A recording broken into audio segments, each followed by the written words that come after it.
Hi, we're Group 1, and today we'll break down the biomechanics of a volleyball spike. I'm Olivia. And I'm Diego Bustamante Esparza. I'm Amy. And I'm Cindy.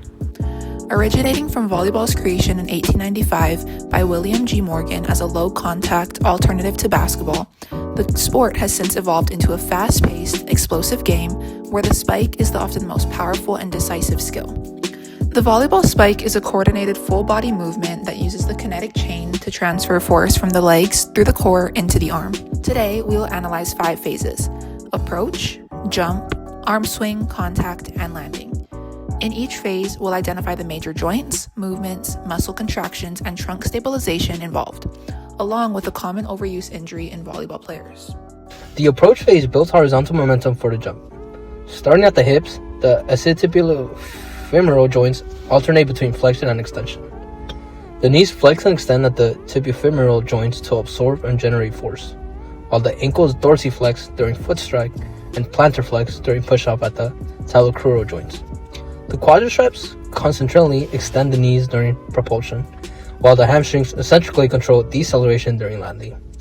The gluteus maximus concentrically extends the hip, and the gastrocnemius and soleus concentrically plantar flex the ankle. The tibialis anterior eccentrically controls dorsiflexion for stable foot placement. At the shoulders, the gluteohumeral joints swing through flexion and extension, while the scapula protract and retract for balance. Finally, the rectus abdominis, obliques, and erector spinae contract isometrically to stabilize the trunk as momentum transitions into vertical force. The jump phase converts horizontal momentum into vertical lift throughout triple extension, using the same joints in the approach phase. At the acetibulofemoral joints, the hips extend concentrically via the gluteus maximus. At the tibiofemoral joints, the knees extend concentrically via the quadriceps. At the talocrural joints, the ankles plantar flex concentrically via the gastrocnemius and soleus, completing triple extension. Simultaneously, the gluteohumeral joint, the shoulders flex concentrically driven by the deltoids and assisted by the latissimus dorsi. The scapula upwardly rotates to facilitate arm elevation and vertical momentum. At the intervertebral joints, the rectus abdominis and obliques stabilize the trunk isometrically, and the erector spina eccentrically controls trunk extension to maintain balance during takeoff. As the athlete reaches peak height, the movement transitions into the cocking phase of the arm swing. The arm swing generates most of the spike's power. At the glenohumeral joint, the cocking phase places the shoulder into abduction, horizontal abduction, and external rotation. The infraspinatus and teres minor concentrically externally rotate the shoulder, while the posterior deltoid pulls the arm backwards. The supraspinatus stabilizes the humeral head isometrically. At the scapulothoracic articulation, trapezius and rhomboids concentrically retract the scapula, while serratus anterior assists controlled upward rotation for positioning and force storage. At the humeral ulnar joint, the elbow flexes concentrically via the biceps brachii and brachialis during the cocking phase. Then it rapidly extends during acceleration through concentric triceps brachii contraction. During acceleration, the glenohumeral joint transitions into rapid internal rotation and horizontal adduction, driven concentrically by the pectoralis major, latissimus dorsi, anterior deltoid, and subscapularis to generate peak spike velocity. At the radiocarpal joint, flexor carpi radialis and flexor carpi ulnaris concentrically flex the wrist, and the pronator teres pronates the forearm to direct the ball. Force transfers through the kinetic chain from the legs and the core into the hand. The contact phase is the fastest and most forceful part of the spike. At the glenohumeral joint, rapid internal rotation and horizontal adduction occur. The pectoralis major and latissimus dorsi concentrically generate force, while the anterior deltoid assists shoulder flexion and acceleration.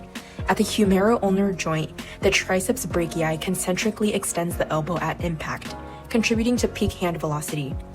At the radiocarpal joint, the wrist flexors snap the wrist forward to add topspin and directional control at ball contact. The trapezius and serratus anterior stabilize the scapulothoracic region to maintain efficient force transfer through the upper limb. At the intervertebral joints, the rectus abdominis and obliques concentrically rotate and stabilize the trunk, while the erector spinae eccentrically control trunk flexion during follow-through. Following contact, the rotator cuff eccentrically decelerates the humerus to protect the shoulder joint and manage high eccentric loading. After the ball is spiked, the next phase is landing, which helps absorb impact and reduce injury risk. At the acetobulofemoral joint, hips flex to absorb force. At the tibiofemoral joint, knees flex eccentrically to reduce impact loading. At the talocrural joint, ankles stabilize and dorsiflex on ground contact. The quadriceps eccentrically control knee flexion for shock absorption.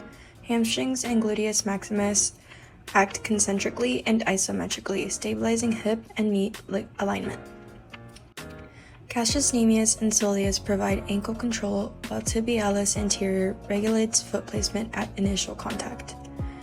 At intervertebral joints, rectus abdominis, obliques, and erector spinae contract isometrically to maintain trunk stability and posture. Glenohumeral and humeral ulnar joint assist with post-contact balance through upper limb positioning. Poor landing mechanics increase ACL and ligament stress. However, as we just learned, landing safely reduces injury risk through controlled joint flexion and coordinated muscle stabilization. A common volleyball injury is shoulder impingement syndrome with rotator cuff overuse. Repeated overhead spiking places stress on the shoulder during extreme external rotation in the cocking phase and rapid internal rotation during acceleration. Over time, this can compress the supraspinatus tendon and irritate the rotator cuff. The article Upper Limb Biomechanics during the volleyball swerve and spike explains how repetitive overhead motion increases stress during the shoulder during acceleration and follow-through.